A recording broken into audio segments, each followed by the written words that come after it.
Welcome to Giant Ability TV. The passing of Her Majesty Queen Elizabeth II to glory coincided with the world's most turbulent times, as evidenced by the problem of COVID-19 pandemic, climate change, and the Russia-Ukraine war. These have severally claimed the lives of millions of citizens of the world. As one may describe a passage as a turning point in the world's affair, one would also wish that it marks the end to all the woes and suffering of humanity.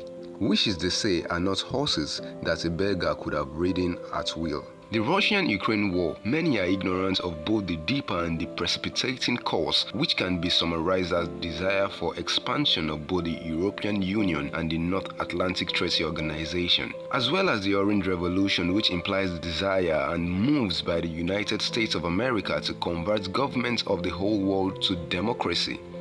What we see as the Russian-Ukraine war is just an expression of Russia's decision not to allow Ukraine to be made a Western bulwark on the border of Russia. Rather, Russia would have preferred to have Ukraine remain as neutral as possible, as well as a buffer state between NATO and Russia. Recall that the West began to see Russia and President Vladimir Putin as aggressive and untamable just after the Budapest Conference, where a door of NATO, a military organization, was flung open for the accommodation of Ukraine and Georgia into NATO in April of 2008. This invitation by NATO led to the war between Russia and Georgia in August 2008. This was because the invited countries saw the invitation as a signal by the West to help them in the event they strained their relationship with Russia, and this impression was what President Putin tried to correct by waging war against Georgia. This background information serves to illuminate our minds about why Putin is determined to wreck Ukraine before the West has it, and that is if having it is even a possibility. The United States of America has the Midas touch in the reverse, as can be seen in the attendant negative effects of the invasion of Iraq, Afghanistan, Libya, and now Ukraine. In a nutshell, the war between Russia and Ukraine would have been better described as the war between Russia and the West and an ego trip. The pertinent question to ask as the war continues is, if the peace and security of the world is worth being sacrificed for a country that is not all of strategic importance to America.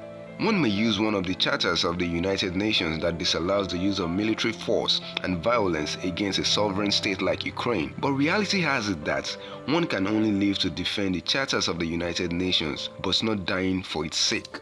Depending on perspective, you may either see the cup as half empty or half full. What the world is playing with right now is fire that, when ignited, will not only affect just the two warring countries of Ukraine and Russia, but the entire globe. As Ukraine succeeds on the battlefield, Vladimir Putin is becoming embarrassed and pushed into a corner.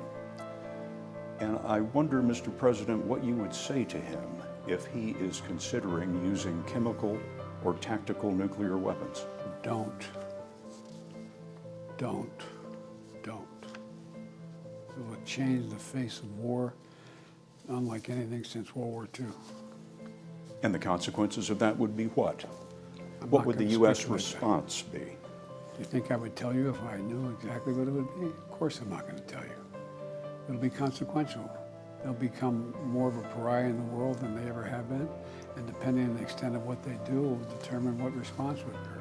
This is so, considering the threats from Russia on the possibility of the use of nuclear weapons. Know this for a fact, that United States has 6,800 nuclear warheads, while Russia has 7,000.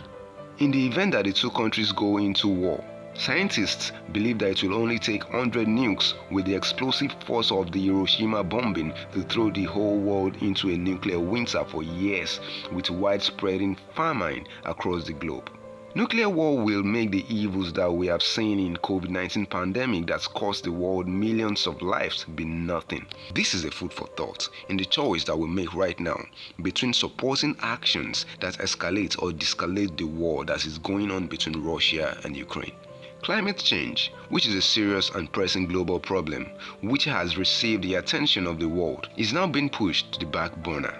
For instance, African countries that contributed little or nothing with regards to greenhouse emission are at the receiving end more than those developed countries of the world who are directly responsible for the problem of climate change. Pakistan, Nigeria, and other African countries are worst hit by the problems of climate change, as can be seen in the unprecedented flood that has led to loss of lives and displaced millions of citizens from their homes. This is just one of the problems of climate change that deserves to be prioritized over the war between Russia and Ukraine that has gulped billions of dollars from supporting countries like America. On a final note, it is important that the world powers and everyone appreciate the fact that every one of the nuclear weapon countries is a potential terrorist state. They keep threatening the whole world with their weapons of mass destruction, and what they seem to be saying is, if I go with everyone. This is unfair and unjust. Peace is the most essential and elusive commodity in the world today, and this is so because without justice, there can be no peace. Let us all bury our ego in order to make the world a peaceful place to live in, not just by us, but for the younger generations. Let all hands be brought on the deck to muster the courage and the political will to stop the Russia-Ukraine war now. For where there is a will, there is a way. Yes, we can. Today, every inhabitant of this planet must contemplate the day when this planet may no longer be habitable.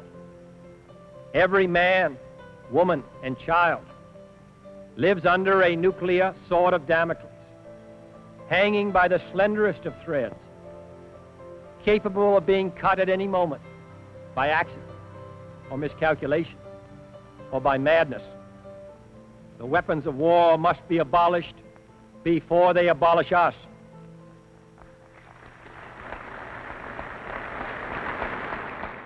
Thank you for watching. Please don't forget to subscribe to all our social media platforms, YouTube, Instagram, and Facebook.